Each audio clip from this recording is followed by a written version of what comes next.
దేవుని నామానికి వందనాలు. చిన్న ప్రార్థన చేసుకుందాం. పరిశుద్ధుడా, ప్రేమ కలిగిన తండ్రి, దయ కలిగిన తండ్రి యేసయ్య, ఈ పరిశుద్ధ ప్రశస్తమైన నామానికి వందనాలు, స్తోత్రాలయ్యా. ఇక్కడ మీరు నిలబెట్టిన విధానానికై మీకు వేలలేని కోటి స్తోత్రం చెల్లిస్తున్నా ప్రభువా. ఇదిగో తండ్రి, ఏడో మాట మాట్లాడడానికి మీరు నాకు ఇస్తున్న బలముకి శక్తికై వందనాలు చెల్లించుకుంటూ ఈ మాట చివరి వరకు మీకు తోడుండమని యేసయ్య పరిశుద్ధ నామంలో అడిగి పెట్టి ప్రార్థిస్తున్నాను తండ్రి. ఆమేన్. ఏడో మాట, ఇప్పటి వరకు 6 మాటలు అందరూ మాట్లాడారు.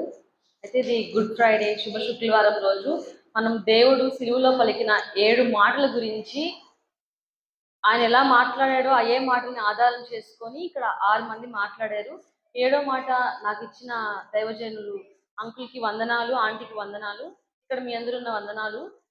ఈ ఏడో మాటను చదువుకుందాము. లూకా సువార్త 23వ అధ్యాయం 46వ వచనం చదువుకుందాం. అప్పుడు యేసు గొప్ప శబ్దంతో కేక వేసి, తండ్రి, నీ చేతికి నా ఆత్మను అప్పగించుకొనుచున్నాను నేను. చాలు. ఇక్కడ యేసయ్య యెహోవా తండ్రి తన కుమారుడు పరిశుద్ధుడైన యేసు ప్రభువుని భూలోకంలోకి పంపించినప్పుడు, ఆయన ఈ లోకంలో ప్రజలందరూ పాపంతో నిండిపో ఉన్నారు, వీళ్ళందరినీ ఎలా బాగు చేయాలి, ఎలా కడగాలి, వీళ్ళు ఎలా పరిశుద్ధిగా మనం చేయాలి, పరలోక రాజ్యంలో వీళ్ళు ఎలా చేర్చుకోవాలని చెప్పి తన కుమారుణ్ణి, ఒక తండ్రికి కుమారుడికి చాలా అనుబంధం ఉంటుంది, ప్రేమ అనురాగాలు ఉంటాయి. అయినప్పటికీ కూడా తన కుమారుణ్ణి ఈ భూలోకానికి యెహోవా తండ్రి పంపించి, అది ఎంత ఘోరమైన శిక్ష అయినా సరే భరించాలి తప్పదన్నట్టుగా యేసయ్యని ఈ భూలోకానికి పంపించారు. పంపించినప్పుడు యేసయ్య మన కోసము 33.5 సంవత్సరము ఈ భూలోకంలో నివాసించారు. అయితే ఈ 33.5 సంవత్సరంలో కొద్ది సమయం మాత్రమే యేసయ్య కొన్ని అద్భుతాలు చేశాడు. ఆ అద్భుతాల్లో కొన్ని అద్భుతాలు, ఫస్ట్ అద్భుతము కనాను పెళ్లిలో ద్రాక్ష రసం అయిపోయినప్పుడు అక్కడ ఆ నీటిని ద్రాక్ష రసంగా మార్చారు. అక్కడ మనకి ఆ భారతదేశానికి వచ్చిన తోమ ఎవరైతే మొట్టమొదటిగా ఉన్నారో ఆ తోమ వాళ్ళు ద్రాక్ష రసాన్ని వాళ్ళు ప్రతి ఎక్కడైతే పెళ్లిళ్ళు జరుగుతాయో అక్కడ ద్రాక్ష రసాన్ని వాళ్ళు స్పాన్సర్ చేసేవాళ్ళు అనమాట. అలాంటి టైంలో అక్కడికి ద్రాక్ష రసం వాళ్ళు తీసుకొచ్చినప్పుడు ద్రాక్ష రసం అయిపోయింది. అయిపోయినప్పుడు వాళ్ళు ఎంతో భయపడుతున్నారు, ఇప్పుడు ఏం చేయాలన్నప్పుడు యేసు ప్రభు తండ్రి మరియమ్మ గారు వచ్చి యేసు ప్రభుని అడుగుతుంది, ఇక్కడ ద్రాక్ష రసం అయిపోయింది, నువ్వు ప్రార్థన చేసి ద్రాక్ష రసాన్ని నువ్వు ఎలా అయినా సరే ద్రాక్ష రసాన్ని తీసుకురావాలన్నప్పుడు ఆయన అంటాడు, అమ్మా నా సమయం ఇంకా రాలేదంటాడు. ఇప్పుడు కాకపోతే ఇంకెప్పుడు అని తన తల్లి అడిగినప్పుడు ఆయన యెహోవా తండ్రి ఆకాశం వైపు చూసి ఒక్కసారిగా కన్నీరు కార్చి, ఎందుకంటే ఆయనకి శిక్ష వేస్తారు, కొడతా దెబ్బలు కొడతారు, ఆయన ముళ్ళ కిరీటం పెడతారు. ప్రతి మనిషికి ఒక దెబ్బ తాగుతుందంటే ప్రతి ఒక్కరికి నొప్పే. ఆయనకు కూడా తెలుసు ఆ బాధ ఎలా ఉంటుందో తెలుసు కాబట్టి ముందుగా ఆయన కన్నీరు కార్చి ఆకాశం వైపు చూసి యెహోవా తండ్రితో మాట్లాడుతున్నాడు, మీరందరూ బయటికి వెళ్ళిపోండి అని చెప్పి ఆ బాణల నిండా నీళ్లు నింపేయమని చెప్పేసి అందరిని బయటికి పంపించేసి ఆయన ప్రార్థన చేస్తారు. యెహోవా తండ్రికి ప్రార్థన చేసినప్పుడు ఆ నీరు ద్రాక్ష రసంగా మార్చబడి ఫస్ట్ అద్భుతం, దేవుడు చేసిన అద్భుతం అది. అప్పుడు ఆ తోమ వాళ్ళతో ఉన్న వాళ్ళందరూ లోపలికి వచ్చినప్పుడు చూస్తారు, చూసి ఆశ్చర్యానికి గురైపోతారు. ఈ నీళ్లు మా చేతులతో మేము నింపాము, ఇదెలా ద్రాక్ష రసంగా మారిందని ఒక అద్భుతం వాళ్ళు గ్రహిస్తారు. ఆ తర్వాత ముందుగా అక్కడ ఇచ్చిన పెళ్లిలో ఇచ్చిన ద్రాక్ష రసం కంటే కూడా రెండోసారి ఇచ్చిన ద్రాక్ష రసం చాలా అద్భుతంగా ఉంటే, అక్కడికి పెళ్లిలో ఉన్నప్పుడు రాజు వస్తారు. అవి ద్రాక్షరసం తాగి అది అద్భుతంగా ఉంటేనే ఆ పెళ్లి బాగా జరిగింది అని చెప్పేసి దాన్ని అందరికి డిక్లరేషన్ ఇస్తారు.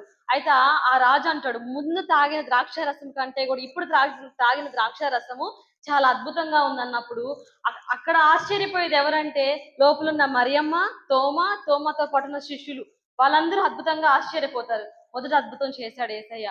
అయితే ఈ వచనం మనం ఎందుకు చెప్పుకుంటున్నామంటే, ఆయన ఆత్మను అప్పగించుకునే ముందు ఎన్ని అద్భుతాలు చేశారని ఒక చిన్న 2, 3 తెలుసుకుంటున్నాం. అదొకటి. రెండవది, యేసయ్య పేతురు ఉన్నారు కదా, చేపలు పెట్టే పేతురు. ఈ పేతురుని ఫస్ట్ గా ఎంచుకున్నాడు అనమాట దేవుడు. శిష్యుల్లో ఫస్ట్ గా పేతురుని ఎంచుకున్నారు. ఆయనకి పేరు సైమన్ అని ఆయన ఎంచుకున్నాడు అనమాట. అయితే ఆ సీమోన్ విషయంలో కూడా ఆదివారం వస్తే అక్కడ ఎవ్వరు పని చేయకూడదు, ఎవరు ఏం తినకూడదు, ఏం తాగకూడదు. యెరూషలేము దగ్గర ఉన్న చుట్టూ ఉన్న వారంతా, అది రోమా సైన్యం ప్రకటన చేస్తుంది అనమాట. అయితే ఆయన ఆ రోమా ప్రజలకి ఈ సీమోను ఒక నిబంధన పెట్టుకుంటాడు. నేను చేపలు పట్టి మీకు అప్పగిస్తాను అని చెప్పి సీమోను పేతురు ఒప్పుకుంటాడనమాట.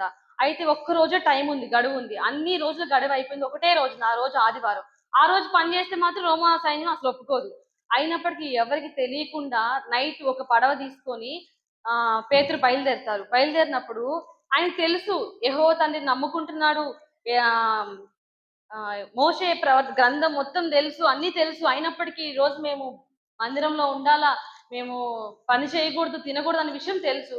అయినా కూడా కుటుంబం కోసం ఏం చేస్తాడు, బయలుదేరి నేను ఎలా అయినా చేపలు తీసుకురావాలా, వాళ్ళకి ఇయ్యాలా, డబ్బులు తీసుకోవాలా, తీసుకున్న కుటుంబం పోషించుకోవాలా అని చెప్పేసి బయలుదేరుతాడు. ఒక్క చేప కూడా పడదు. రాత్రి నుంచి తెల్లవారుజాము దాకా ఆయన ఎంతో ప్రయాస పడతాడు. ఆయన ఒక్క చేప కూడా పడదు. కానీ యేసు ప్రభు తెల్లవారుతుంది ఇంకా అన్న టైంలో ఆ ఒక ఒక పెద్ద రేవు టైప్ లో ఉంటది. దానికి చివరన యేసయ్య ఉన్నాడు. అక్కడి నుంచి ఏదో కొంచెం కనిపించినంత మనిషిగా ఉన్నప్పుడు అటువైపు కాదు, కుడివైపు వల వెయ్యి అని అంటాడు. అప్పుడు ఆయన ఇప్పుడు దాకా నేను వేసాను, మళ్ళా వేయమంటున్నాడు, ఈయనెవరు అని చెప్పి ఆశ్చర్యంగా చూస్తుంటే ఆయనతో పాటు చిన్న యాకోబు, పెద్ద యాకోబు, యోహోను వీళ్ళు కూడా ఉంటారనమాట.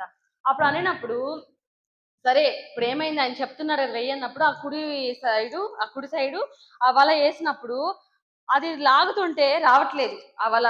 ఏందని చెప్పి వాళ్ళు ఆశ్చర్యపోయేది. లాగుతుంటే వాళ్ళున్న ఓడ మొత్తం నిండిపోయింది. వాళ్ళతో పాటు వచ్చిన 2, 3 ఓడలు నిండిపోయినాయి. ఎంతో ఆశ్చర్యానికి గురైపోయి ఆ చేపలను అక్కడ విడిచిపెట్టేసి ఆ పేతురు పరిగెత్తుకుంటే యేసు ప్రభు కాడికి వచ్చారు. మీరెవరు, ఎందుకు నాకు సహాయం చేశారు, మీరు చెప్పింది ఎలా జరిగిందని చెప్పి ఆశ్చర్యానికి గురైపోయినప్పుడు ఆయన నన్ను వెంబడించు అన్నాడు. వేరే మాట ఏం మాట్లాడు, నన్ను వెంబడించు అన్నాడు. రెండో అద్భుతం. ఇలాగా చూసుకుంటూ వస్తే యేసయ్య సిలువ వేయక ముందు కొన్ని అద్భుతాలు, దయ్యం పట్టుకున్న వాళ్ళకి దయ్యం వదిలిచ్చాడు. కుంటివారిని, గుడ్డివారిని, మోగవారిని, చెవిటి వారిని, ఎంతో మందిని, వికలాంగులందరినీ రక్షించారు, కాపాడారు. అయితే ఎవరినైతే రక్షించారో వాళ్ళలో 12 మంది శిష్యుల్ని ఎంచుకున్నారు. ఎంచుకున్న వాళ్ళు కాకుండా మిగతా వాళ్ళందరూ అద్భుతాలు చూశారు. కానీ వాళ్ళందరూ ఆ అద్భుతం చూస్తూ వచ్చారు, పొందుకుంటూ వచ్చారు, ఆశ్చర్యకరాలు చూస్తున్నారు. కానీ సిలువ టైంలో మాత్రము ఈయనే ఈయనకు శిక్ష వేయాల్సిందని మాత్రం చెప్పేస్తున్నారు. వాళ్ళలాంటి వాళ్ళే మనం కూడా. అన్ని దేవుడి గురించి తెలుసుకుంటాము, అన్ని వింటాము, అన్ని మాట్లాడతాము, వాక్యం చదువుతాం, ప్రార్థన చేస్తాం. అయినప్పటికీ మనం మందిరాన్ని నిర్లక్ష్యం చేస్తాం. వాళ్ళలాంటి వాళ్ళే మనం కూడా. అయితే ఇప్పుడు మనం చదువుకుందాం ఇక్కడ. సిలువలో పలికిన చివరి మాట 7వ మాటలో ప్రార్థనతో స్టార్ట్ అవుతుంది. ప్రారంభమయ్యి ప్రార్థనతో ముగించబడుతుంది. ఏమని ముగించబడుతుంది? తండ్రి, నా ఆత్మని మీ చేతికి అప్పగించుకొనుచున్నానని ముగించబడింది. తర్వాత బైబిల్ గ్రంథంలో 7 అనే సంఖ్యకు చాలా ప్రాధాన్యత ఉన్నది. ఎలా అంటే సర్వశక్తుడైన దేవుడు 6 దినములు సమస్త సృష్టిని సృష్టించాడు. 6 మాటల్లో అనేక సంగతుల గురించి మనకు తెలిపాడు ప్రభు అయిన క్రీస్తు. అయితే 7వ మాటలు విశ్రమించాడు. ఆ 7వ దినం ఏంది? ఆదివారం. ఆదివారము మనము మందిరానికి రావాలా. ఎన్ని పనులున్నా, ఎంత కష్టమైనా, ఎంత నష్టమైనా మనం పరిగెత్తుకుంటూ ఫస్ట్ మందిరానికి రావాలా. ఆ తర్వాత ఏదైనా. దేవునికి తెలియదంటూ ఏమీ లేదు. దేవుని వెనకేసినందుకు ఒకసారి నేను భరించాను ఆ బాధని. నేను ఇంకెప్పుడు ఆదివారాన్ని వెనకేయకూడదని అనుకుంటున్నాను. మనందరమే ఆదివారం వెనకేయకూడదు. కాబట్టి 7 మాట ఎంత ప్రాధాన్యంతో యేసు ప్రభు కూడా ఆ రోజు ఆయన పరిశుద్ధంగా ఆచరించబడేది ఆదివారం. కాబట్టి 7 మన జీవితంలో 7 సంఖ్య అనేది చాలా ప్రాముఖ్యమైనది. అలాగే మనం కొన్ని రెఫరెన్స్ చూద్దాము. ఆదికాండము 2వ అధ్యాయం 7వ వచనం చదువుదాం. దేవుడైన యెహోవా నేలమట్టితో నరుని నిర్మించి వాని నాసికా రంధ్రములో జీవవాయువును ఊదగా నరుడు జీవాత్మాయను. అక్కడ ఏం చెప్పాడు? తండ్రి, నా ఆత్మను మీ చేతికి అప్పగించుచున్నాను అన్నాడు. అయితే మనకు కూడా ఆత్మ ఉంది. తండ్రికి ఎలా ఆత్మ ఉందో మనకు కూడా ఆత్మ ఉంది. అయితే ఒక రోజైతే మనము ఈ భూలోకాన్ని విడిచిపెట్టేసి, మన శరీరాన్ని ఇక్కడ విడిచిపెట్టేసి వెళ్ళిపోతాం. కానీ మన ఆత్మ మాత్రం ఎక్కడ ఉంటుందంట? దేవుడి దగ్గర ఉంటది. అలాగే ఆ నరుడు జీవాత్మ ఎలా అంటే దేవుడే మనకి, ఆయన మన నాసికా రంధ్రంలో ఆయన ఊదినప్పుడు మనకి ఆయన జీవాత్మను ఇచ్చాడు. అలాగే ప్రసంగి 12:7 చదువుకుందాము. మన్నైనది వెనుకట వలనే మనలా భూమికి చేరును. ఆత్మ ఆయన దయచేసిన దేవుని యొద్దకు మరలా పోను. మన్నైనది, మట్టి. దేవుడు మనల్ని మట్టితోనే సృష్టించాడు. మట్టిలో నుంచి తీసి మనల్ని సృష్టించాడు. మనము మరణించినప్పుడు మట్టి ఎక్కడికి వెళ్ళిపోతుంది? ఇక్కడనే ఉండిపోద్ది. ఆ మట్టి అనేది మన శరీరం. కానీ మన ఆత్మ ఎక్కడ? ఆయన దగ్గర దాచబడుతుంది. మన ఆత్మని మనము సరి చేసుకోవాలా. ఎలా ఉంది మన ఆత్మ? ఈ రోజు నేను మరణిస్తే ఎట్లా పోతాను? ఈ క్షణం నేను మరణిస్తే నా దారి ఎటువైపు? నరకమా, పరలోకమా? దేవుడు చూస్తున్నాడు. మనం మందిరానికి రావడం ఒక్కటే కాదు, మనం ఏం చేస్తే మనం పరలోక రాజ్యాన్ని చేర్చబడతాం, ఏసీ దగ్గరికి వెళ్తాము. ఆత్మ ఎలా రక్షించుకోవాలి? ఎవరికెవరు మనం చెప్పుకోవాల్సిన అవసరం లేదు. ఒకరు వచ్చి మనల్ని నువ్వు వెళ్తావా అని అడగాల్సిన అవసరం లేదు. మన ఆత్మ ఎక్కడికి పోతుందని మనకి మాత్రం తెలిస్తే చాలు. అంతవరకు ఓకే. నెక్స్ట్ ప్రకటన 14:13 చదువుకుందాం.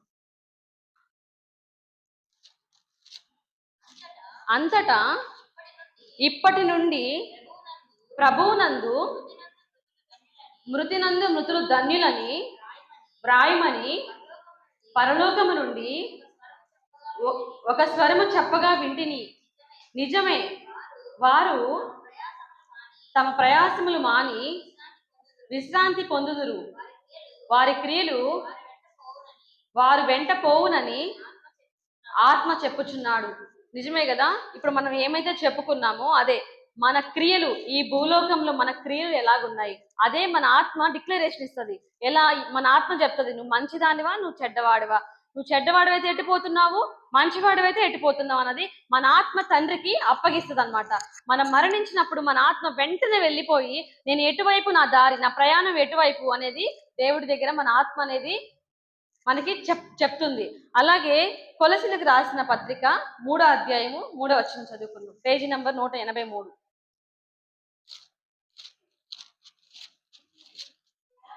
ఎలా?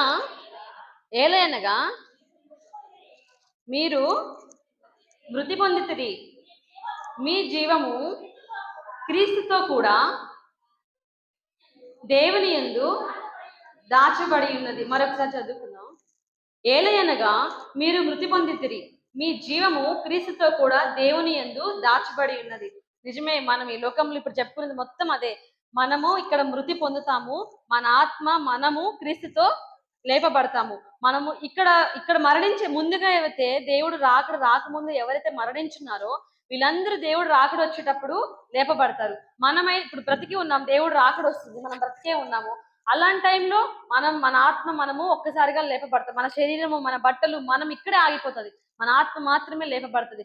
అలాగే యేసు ప్రభువు యెహోవా తండ్రి చెప్తున్నాడు ఏమని? కానీ మనమైతే మన శరీరము, బట్టలు ఇక్కడ ఆగిపోతాయి. కానీ దేవుడు మరణించిన తర్వాత మూడో రోజు తిరిగి లేస్తాడు కదా, ఆ రోజు ఆయన శరీరము ఏముండదు అక్కడ, ఓన్లీ ఆయన తెల్ల వస్త్రములు మాత్రమే అక్కడ మిగిలిపో ఉంటాయి.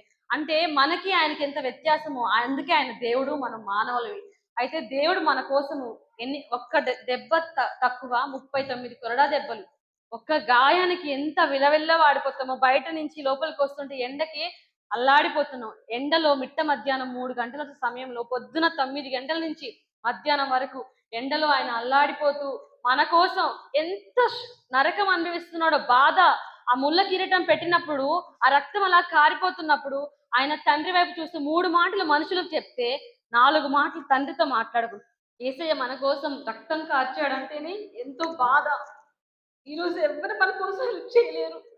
తండ్రి, తల్లి, బంధువులు ఎవ్వరు మన కోసం ఏమి చేయలేరు. కానీ యేసయ్య మాత్రమే తను తగ్గించుకొని రిక్తుడుగా మన కోసం ఆయన ప్రాణం పెట్టాడు. నిజంగా ఆయన ప్రేమ చాలా గొప్పది. ఆ గొప్ప ప్రేమ వర్ణించడం నా వల్ల అయితే కాదు. నా తండ్రి ఈ ఏడో మాట నన్ను ఎంచుకున్నాడు. నేను ఆయన కుమార్తె వల్ల జీవించాలని ఎంతో ఆశపడుతున్నాను. 100% కాకపోయినా ఒక 50% అయినా నేను దేవుళ్ళు నడుస్తున్న నమ్మకం నాకుంది. 7 మాటలు ఆయన ఆత్మని ఎంత పరిశుద్ధంగా ఆయన యెహోవా తండ్రికి అప్పగించుకున్నాడు. మన ఆత్మను కూడా మనము అంత పరిశుద్ధులుగా చేసుకొని మనం కూడా యేసు ప్రభుకి అప్పగించుకోవాలని కోరుకుంటూ ఈ చిన్న వాక్యాన్ని దేవుడు దీవించి ఆశీర్వదించును గాక. ఆమేన్.